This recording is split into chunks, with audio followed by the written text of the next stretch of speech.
Une fois de plus, bonjour et merci de rester sur Vox pour suivre le Talk, votre matin d'information sur Vox TV.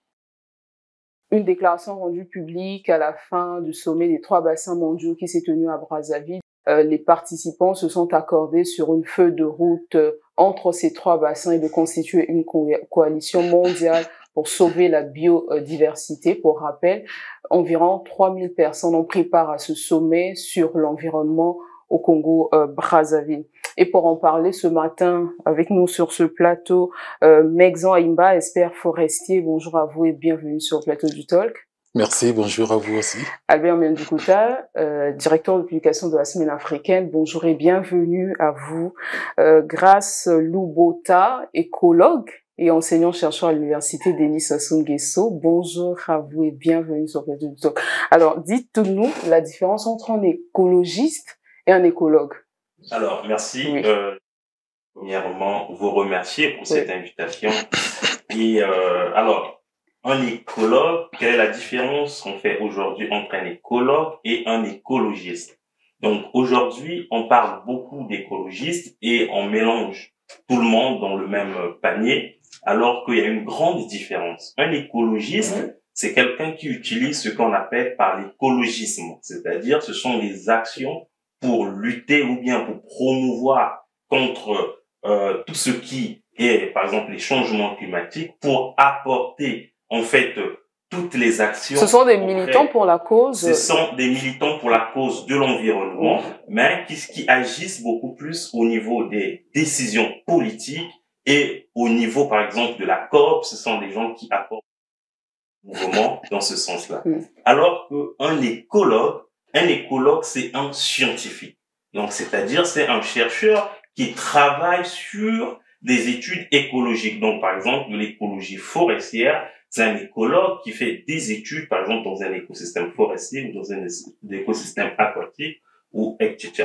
Voilà. Merci beaucoup. On va plus faire l'amalgame entre un écologue et un écologiste. Merci à vous pour ces précisions. Le Burkina Faso va se doter de l'autonomie énergétique. Un accord pour la construction d'une centrale nucléaire a été signé entre le Burkina Faso et la Russie. Pour rappel, le Burkina Faso dépend énergétiquement des pays voisins comme la Côte d'Ivoire et le Ghana. Suivez ce reportage qui revient sur cette signature signée par nos confrères d'Africa 24.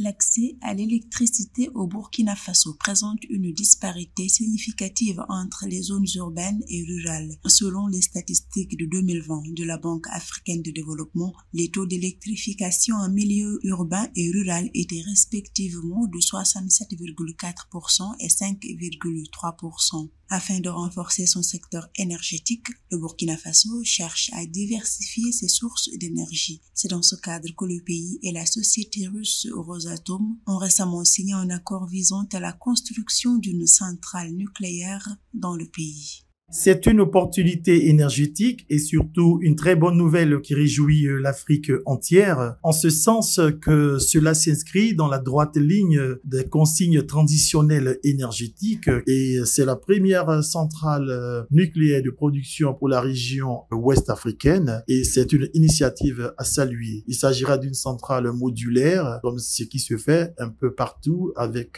succès et pour sa réussite, nous n'avons pas de doute en la matière.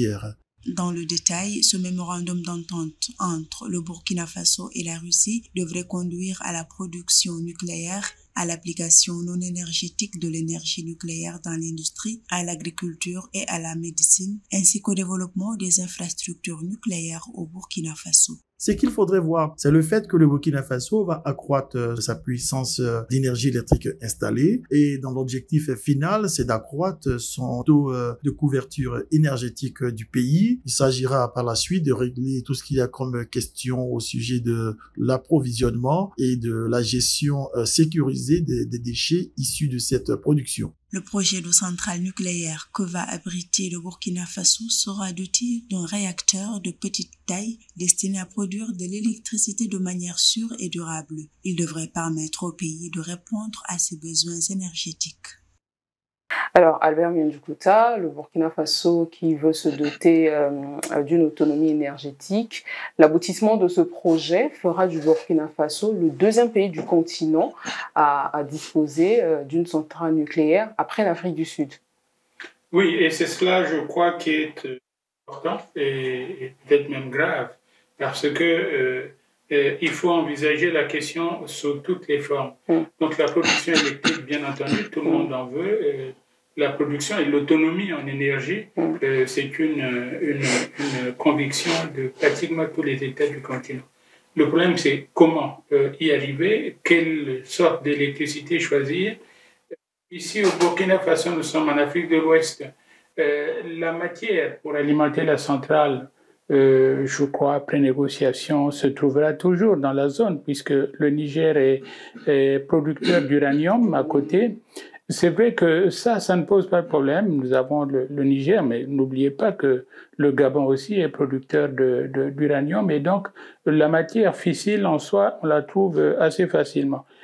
C'est le problème du débarras des résidus, des déchets toxiques, qui continue de se poser depuis toujours, même dans les pays les plus avancés en la matière. Alors, nous sommes ici en Afrique avec des faiblesses et des menaces qui sont causées par l'environnement. Ensuite, n'oublions pas que cette centrale se décide, la construction de cette centrale se décide dans un environnement, un climat un tout petit peu spécial même pour le Burkina Faso, c'est-à-dire que nous sommes en phase de transition. Des autorités militaires sont au pouvoir, elles ont pris le pouvoir justement par la force. Alors, qu'est-ce qu'il en sera demain et après-demain? Qui va remettre en cause cet accord? On ne le sait pas, mais on peut le présager. Et in fine, il y a aussi autre chose, c'est que nous sommes dans une zone aujourd'hui où il y a une menace dilagante, une menace de djihadisme. Or, dans toute cette industrie nucléaire, il a toujours été mis un accent particulier sur la protection des installations. Quel est le djihadiste qui va rester, facilement observant une installation comme celle-là, qui, si elle pouvait être endommagée, nuirait à une bonne partie de l'Afrique de l'Ouest et même de l'Afrique. Vous savez qu'aujourd'hui, le Japon, qui est pourtant un pays à technologie avancée, est en train Est-ce que vous voulez dire, c'est vrai, avant de passer la parole aux autres co-débatteurs, c'est que c'est une bonne chose pour l'Afrique, mais les inquiétudes sur l'entretien de ce central, est-ce que le Burkina aura les moyens d'entretenir? C'est cela la question. Et donc finalement, et comme moi je pense qu'il n'aura pas les moyens d'entretenir cette sécurité, je suis d'avis qu'il vaut mieux ne pas s'avancer dans cette direction. Nous avons en Afrique beaucoup de fleuves qui peuvent produire de l'énergie hydroélectrique. Dans la zone, il y a des lacs. Et donc aller dans cette direction, comme vous l'avez souligné au départ, où ils ne sont que les deuxièmes finalement sur le continent, après l'Afrique du Sud, qui d'ailleurs a renoncé au moins à l'arme nucléaire, y a renoncé, c'est quand même un pari risqué. Un pari risqué pour les autorités du Burkina Faso et l'Afrique de l'Ouest. Megzan Aimba, est-ce que vous partagez la même inquiétude en tant qu'expert forestier? Vous militez pour la protection de l'environnement. Est-ce que c'est la même inquiétude que vous partagez? Oui, je suis en partie d'accord avec mon prédécesseur pour 2-3 raisons. Mais je vais préalablement dire que je suis partisan de la souveraineté énergétique pour les pays africains. Surtout pour un pays comme le Burkina, comme le Niger, qui dépend pour son énergie des pays voisins, comme le Nigeria. C'est légitime que l'État nigérien décide de se donner du Burkina Faso, excusez-moi, de se donner les moyens d'être autonome sur le point énergétique. Mais cependant, je pense que c'est pas réaliste. C'est pas réaliste pour 2-3 raisons. La première, l'industrie nucléaire exige une grande une grande capacité de maîtrise technologique. La maîtrise de la technologie. Oui, oui. Mais surtout, le grand défi, il est sécuritaire. Rappelez-vous Tchernobyl, rappelez-vous Fukushima. Les écologistes, pas les écologues, les écologistes, depuis longtemps, s'opposent un peu à l'industrie nucléaire, pas parce que elle est émettrice de gaz à effet de serre, pas surtout, mais surtout parce qu'elle pose des problèmes de maîtrise, de sécurité de ses résidus. Hein? Et cela peut poser beaucoup de problèmes. Et surtout pour un pays sous-développé, comme le Burkina Faso. En fait, je pense que c'est simplement un effet d'annonce, parce que c'est un projet un peu mégalomaniaque. Ça me rappelle un peu Mobutu qui voulait lancer une fusée dans l'espace. Alors, Grace Lubota, écologue, votre réaction, les inquiétudes, une bonne chose à voir. Les sentiments sont mitigés, partagés entre espoir et inquiétude. Merci. Alors, moi, je vais aborder ce sujet-là sous l'angle environnemental.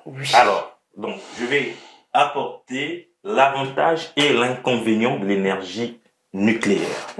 Alors, comme avantage, vous devez savoir que l'énergie nucléaire basée sur l'uranium est une énergie décarbonisée. C'est-à-dire, ça n'émet pas de CO2 atmosphérique. Ça, c'est vraiment un gros avantage pour cette énergie-là. Donc, ça veut dire... Pas d'impact mécanique sur... Pas d'impact de CO2 atmosphérique. Ça veut dire que les changements climatiques qui sont subis par la combustion des fossiles, par exemple le pétrole, et la combustion de la biomasse, qui émet le CO2 atmosphérique pour avoir cet effet de serre, alors que l'énergie nucléaire n'émet pas de CO2. Alors, l'énergie devient aujourd'hui un enjeu environnemental majeur. Alors, l'inconvénient de l'énergie nucléaire, c'est que ce n'est pas une énergie renouvelable. C'est là où est la question. Alors que là, le combat actuellement, le défi, c'est d'aller vers les énergies. Une ressource renouvelable. Donc aujourd'hui, nous avons des ressources non renouvelables et les ressources renouvelables. Aujourd'hui, en tant qu'écologue, ce que nous prêchons aujourd'hui, c'est vraiment d'aller vers des ressources renouvelables. Donc aujourd'hui, je suis tout à fait d'accord que nous avons de l'eau partout en Afrique. On peut faire des centrales hydroélectriques. On a aussi le soleil. On peut aller vers de l'énergie solaire qui est très intéressant.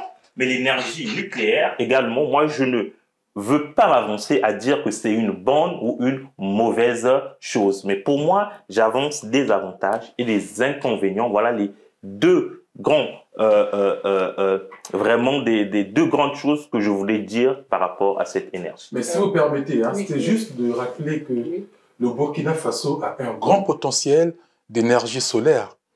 On aurait pu optimiser sur ça. Ils ont un très grand potentiel, il fait beaucoup chaud, il y a du soleil et on aurait pu optimiser ça. Mais la dernière question, Albert, est-ce que ce projet, c'est vrai que c'est un projet pas encore matérialisé, est-ce que ça va aboutir? Parce que c'est de l'avis, en tout cas la décision des autorités militaires au Burkina Faso. Les autorités de transition. J'avais commencé à dire que c'est dans un contexte particulier que cette décision se prend et pourrait se mettre en œuvre.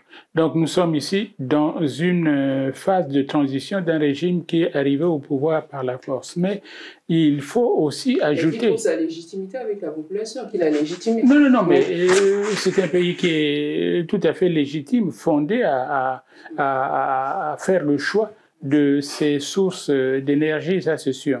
Mais de ces sources d'énergie aujourd'hui, le choix à l'origine, mais à l'arrivée et après cela, quand ces générations seront passées, on va leur léguer des effets, des détritus qui sont dangereux, comme on le voit à Fukushima, un pays qui est pourtant bien avancé technologiquement.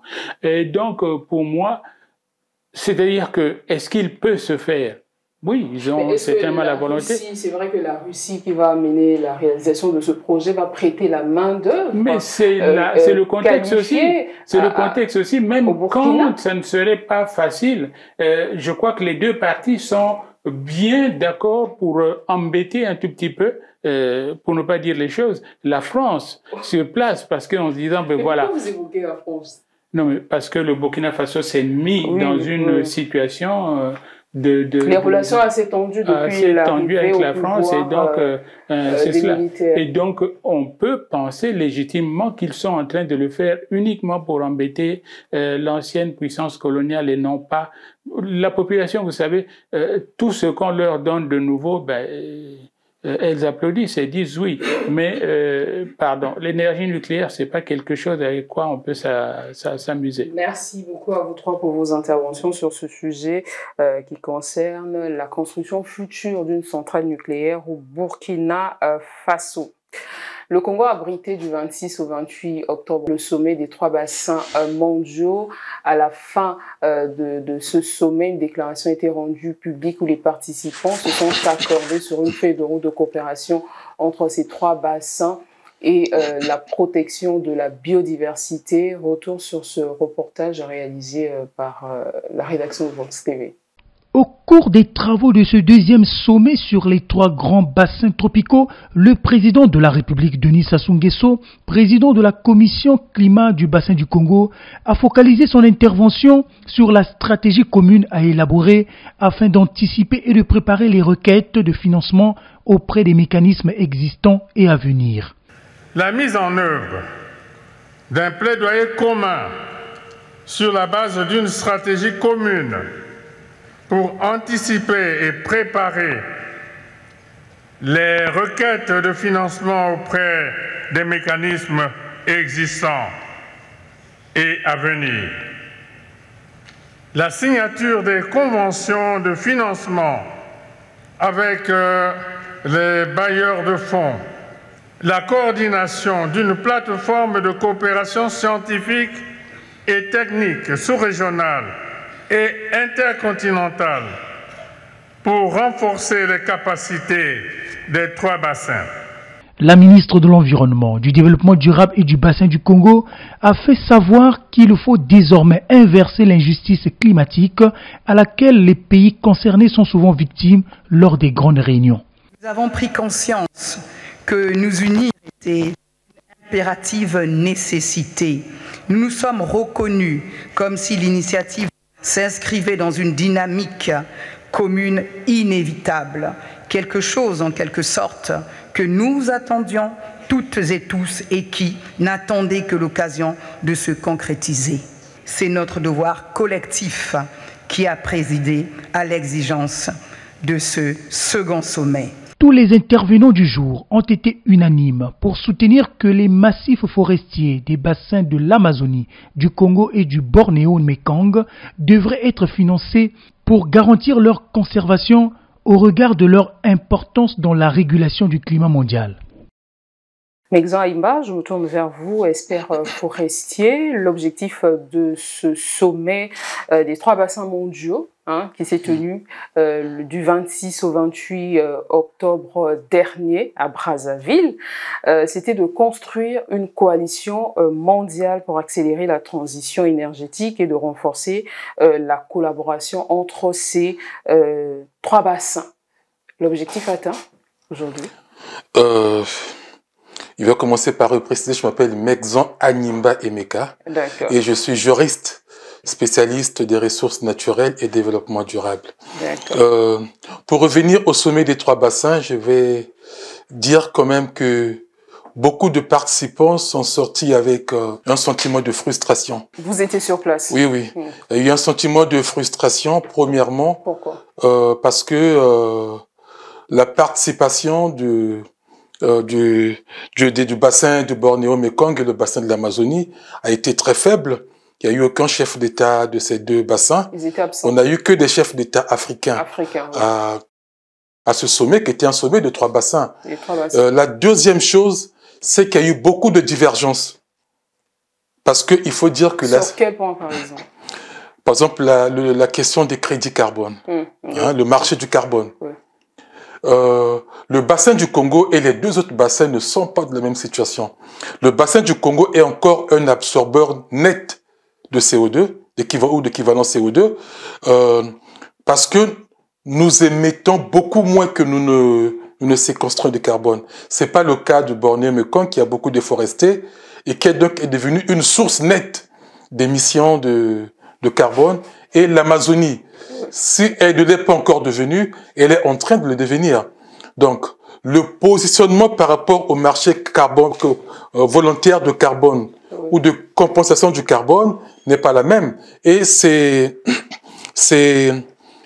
divergences n'ont pas été réglées en amont et naturellement, elles sont ressurgies là. Et il n'y avait que 3 jours pour les aborder, ce n'était pas suffisant. C'est des divergences qu'on aurait dû régler en amont, avoir des discussions des experts en amont et arriver au segment ministériel et au segment des chefs d'État avec des solutions sur la table.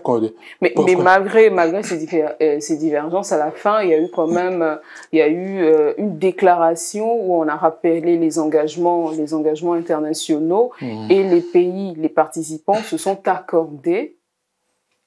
Madame, quand vous voyez la déclaration finale, les engagements, il y en a 7 et elles sont lapidaires.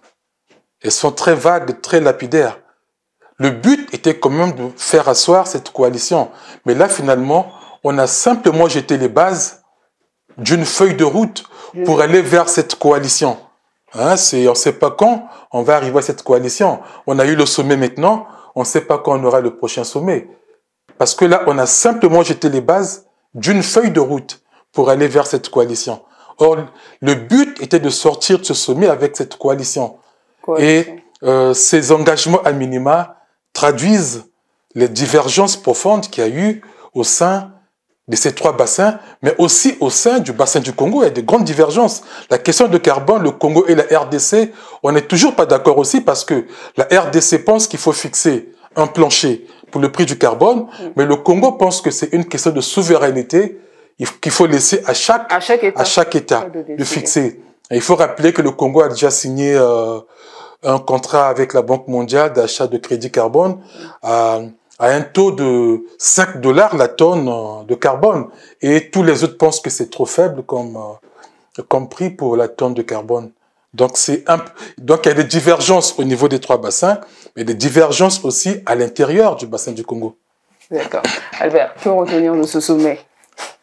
Que ce fut quand même une belle chose que le Congo réussisse à tenir la gageure de rassembler ici à Brazzaville plus de 4000 participants, 4000 personnes qui parlent d'une seule et même voix, plus ou moins, autour de l'inquiétude commune, en face des bouleversements mondiaux, bouleversements climatiques. Et d'essayer d'esquisser les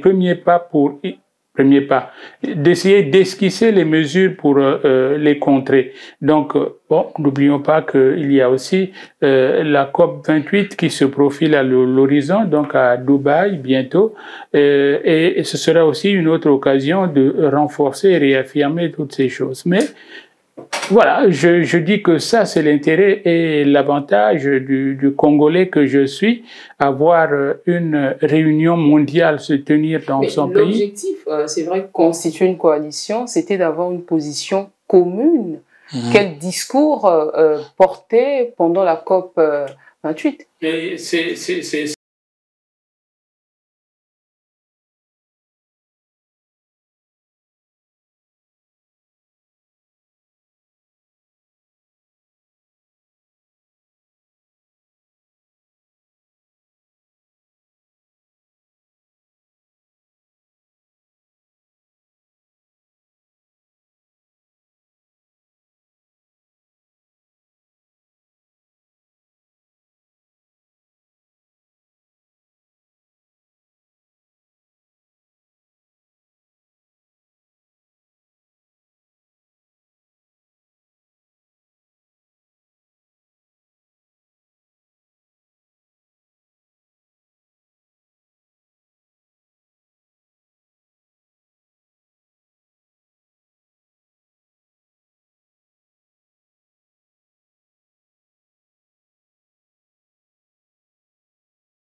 à l'est du pays. Mais venir chez nous et venir en quelque sorte en profiter pour saboter la sauce, c'était un manque. Le Rwanda n'était pas présent, mais il y avait nous, Congolais, et surtout le président Denis Sassou Nguesso qui était là, qui a accueilli les délégations fraternelles en frères, avec fraternité, et donc de dire, par exemple, comme ça, de lancer, voilà, moi, je suis plus tenté de bâtir des ponts, mais des murs. Ça, le Congolais l'a pris en pleine face, comme ça, en disant, mais quoi, nous avons le projet Route Rail qui est assez avancé, et tu viens nous dire que toi, ça t'intéresse pas. C'est construire les murs. Ben, quelle est la différence finalement avec le Rwanda qui est accusé d'hégémonie, etc. Donc, merci. Voilà, manquer un peu de subtilité dans ces choses. Merci, Albert.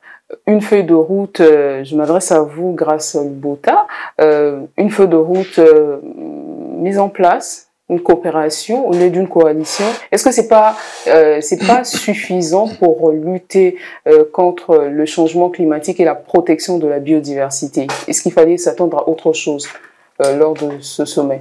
Merci, mais je vais d'abord commencer par un préalable. Oui. Le sommet a été une grande réussite.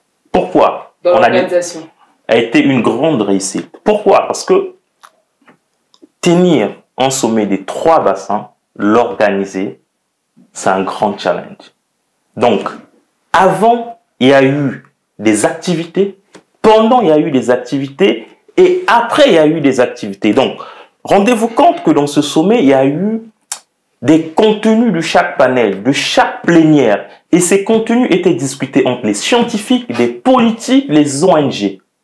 Mettre en place tout le monde sur une même idée, c'était pas facile. Je vous assure, madame, j'y participais avant et pendant, et aujourd'hui, dans une activité après le sommet, je vous assure, tous les jours, les organisateurs ont fait leur job. Et ça, je veux dire, c'est une réussite, et on peut féliciter le Congo à travers le premier citoyen, le président de la République et tout son gouvernement. Vraiment, ils ont tenu.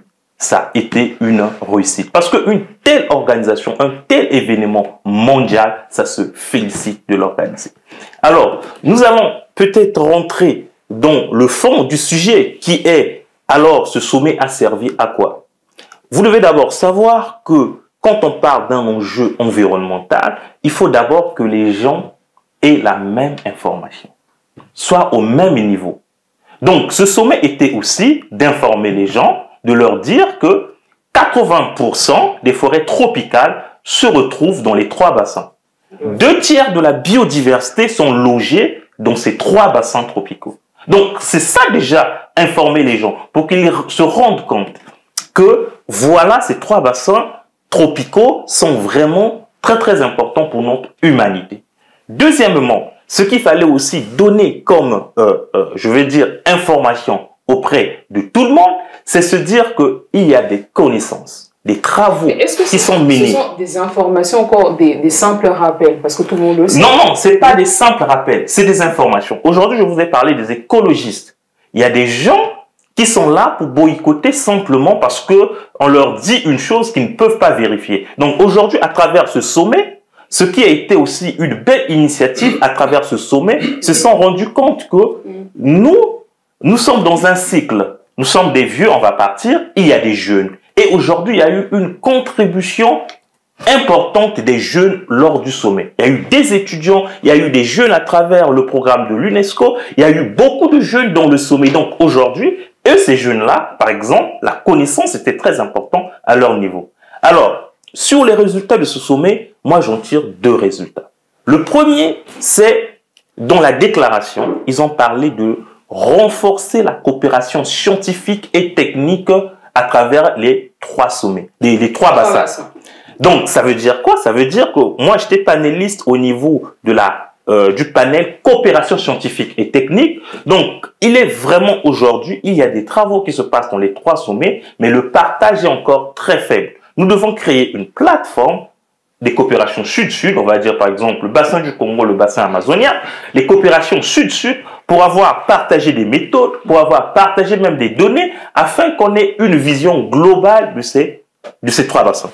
Donc, ça, c'est vraiment très important. La deuxième des choses que moi, dans la déclaration qui est très, très important, c'est qu'ils vont instaurer un système de paiement pérenne des services écosystémiques rendus par les 3 bassins. Ça, c'est très fort. Instaurer un système de paiement pérenne des services écosystémiques rendus par les 3 bassins, c'est très fort. Donc, une déclaration comme ça, pour moi, je peux que m'en réjouir et je suis très satisfait pour cela.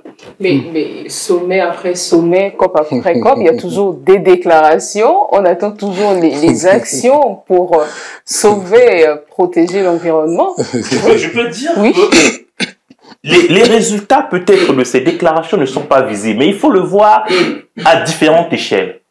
Peut-être à l'échelle beaucoup plus locale, ils y sont déjà. À l'échelle beaucoup plus globale, on n'y voit pas. Mais moi, je pense que ça va arriver.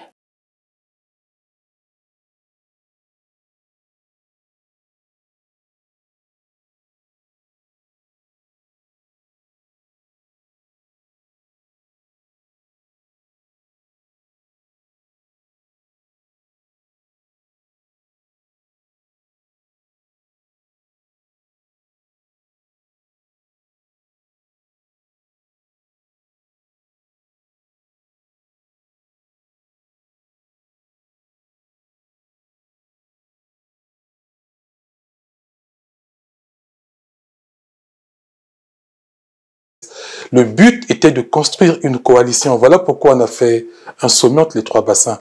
On voulait construire une coalition. On ne voulait pas sensibiliser. On ne voulait pas redire à des experts des choses qu'ils connaissent depuis, qui sont dans le secteur. Mais le but était vraiment de construire la coalition pour parler d'une voix unique face... Et selon vous, est-ce que ce but a été atteint? Non, malheureusement.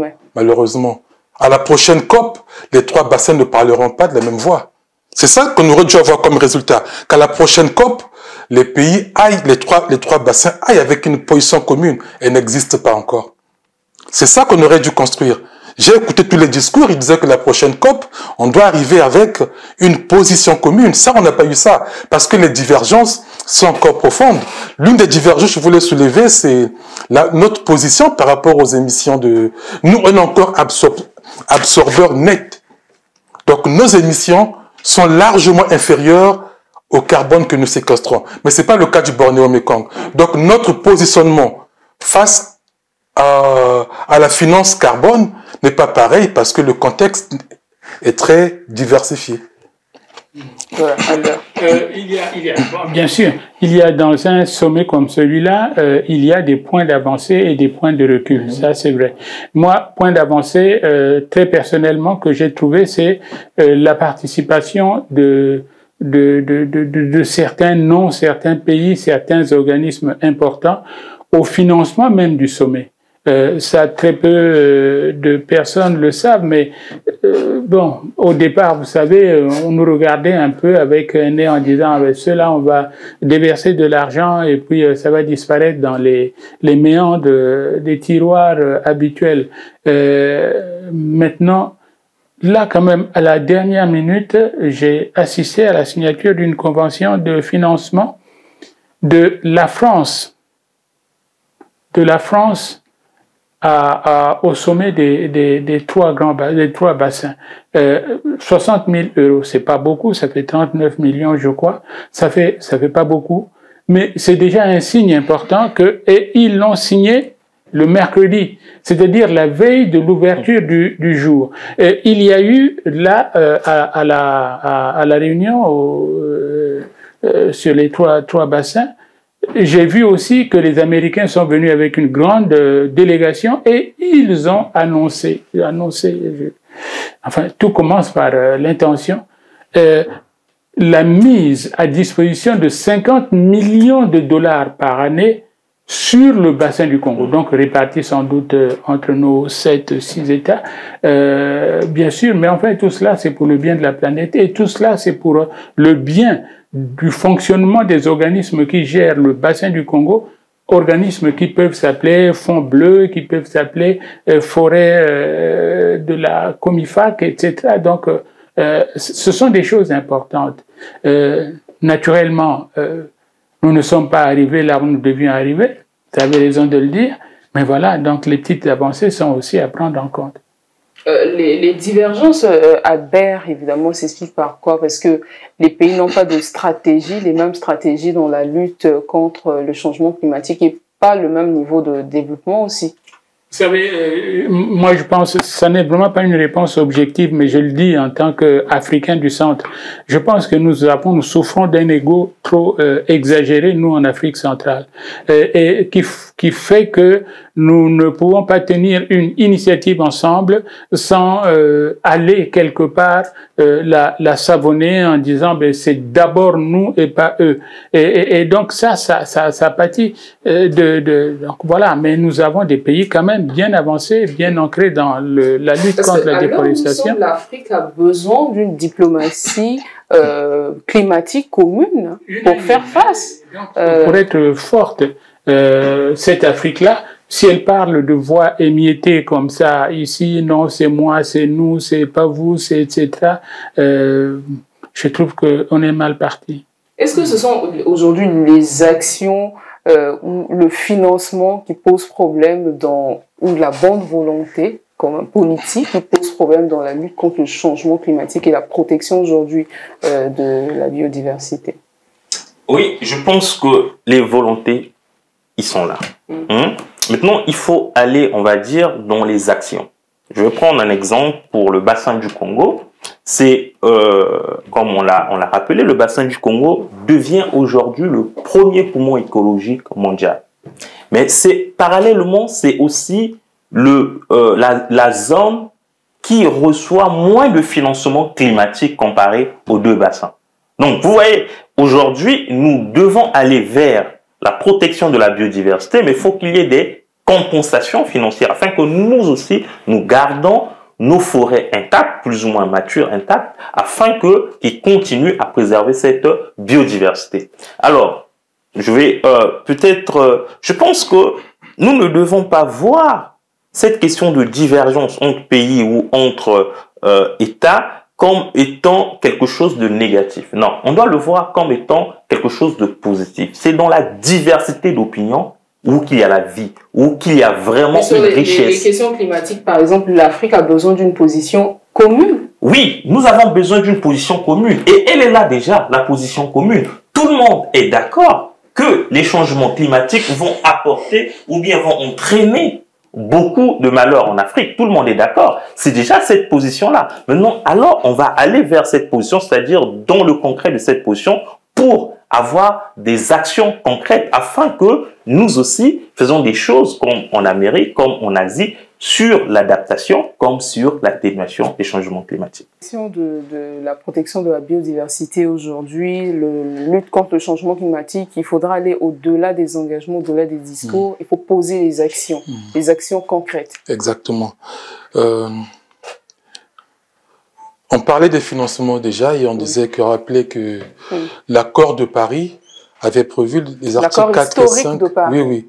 Les articles 4 et 5 règlent la question des financements, y compris innovants, pour financer les efforts que font les pays qui stockent le carbone. Mais les discussions seront certainement achevées au cours de la prochaine COP au Moyen-Orient. On espère que les discussions seront achevées autour de ces financements, les questions de marché carbone. C'est pas pour rien que cette question a été au cœur des débats, c'est parce que les discussions seront cruciales à la prochaine COP. C'est l'une des questions les plus épineuses qu'il faudra boucler. Voilà pourquoi, comme cette course à la montre autour du marché carbone. Et malheureusement, il faut rappeler qu'à la différence des deux bassins, qu'on a rappelé qu'on n'est pas de la même situation. Albert, est-ce que la population congolaise est évidemment très préoccupée par plusieurs défis socio-économiques? Est-ce qu'elles se sont concernées par la question climatique? Pas tellement, vraiment il faut être honnête, pas tellement parce que, vous voyez, allez vous poster à Djiri et au pont du Dieu. Vous verrez les camions qui charrient le bois et le charbon de bois. C'est-à-dire que nous, on se dit, on a vécu avec une mentalité, le Congolais, disant, quand on a coupé un arbre, il en a toujours repoussé un autre. Et il en sera toujours ainsi. Or, justement, tous les débats que nous sommes en train de tenir, c'est pour dire, attention, la forêt n'est pas renouvelable à l'infini. Et pour qu'elle soit renouvelable à l'infini, il faut préparer les conditions de ce renouvellement. Et ça, vraiment, bon, on vous dit, ah ben écoutez, vous me dites, j'arrête de couper le bois ou de vendre du charbon, et après, vous me donnez quoi, moi, en échange? Voilà ce qu'ils disent. Et donc, le projet, tant qu'il n'est pas, comment dire, bénéfique aux yeux de la population, vous voyez, hein, lorsque nous plantons des acacias le 6 novembre quelque part, repassez une semaine après, vous en voyez quelques-uns qui ont été arrachés, tout ça, bon, voilà. Voilà. Docteur Grace Lubota, écologue, dernière question avec vous pour terminer cette émission sur le sommet, évidemment, des 3 bassins. Est-ce que le Congo réussira-t-il la lutte, la bataille contre le changement climatique si et seulement si la situation économique des populations n'est pas améliorée? Est-ce qu'on va réussir cette bataille? Moi, j'ai grand espoir que l'humanité va réussir. Et je parle du Congo. Moi j'ai grand espoir que tout le monde, on va mutualiser les efforts afin que nous luttons contre ces changements climatiques. Oui, la question des populations est très très importante à tenir en ligne de compte au côté social, parce que dans la pauvreté, on doit lutter contre la pauvreté.